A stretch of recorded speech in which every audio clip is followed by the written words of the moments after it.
Good afternoon, I'm James Barnes and I'm going to be discussing chapter 26.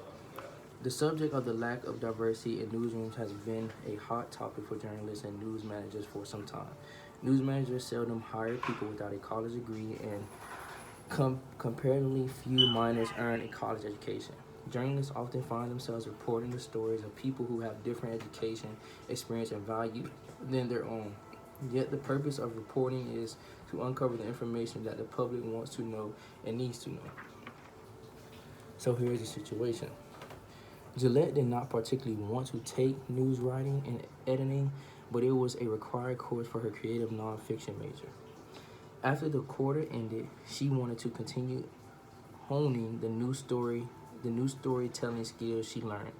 Gillette joined with a local photographer who was working on a project that involved photographing African American businesses on Walton's Avenue, a very low economical challenge street in Savannah, Georgia.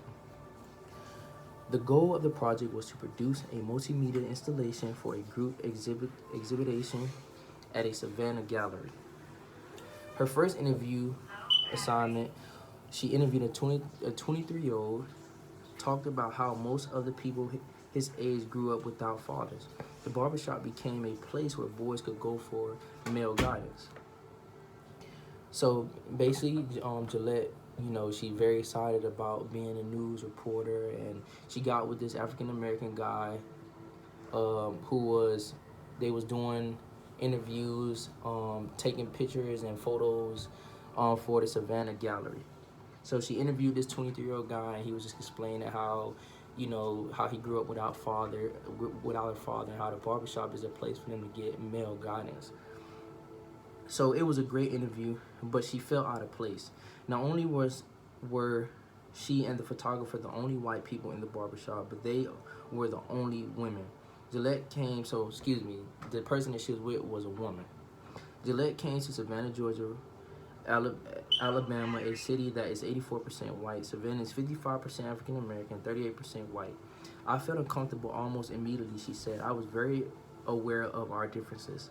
I felt like the customers in the barbershop were thinking, they don't belong here. I felt like we were taking advantage of them. She thought back to a documentary she had watched as part of news writing and editing class. The film was Stranger with a Camera, a 2000 documentary film by director Elizabeth Barnett.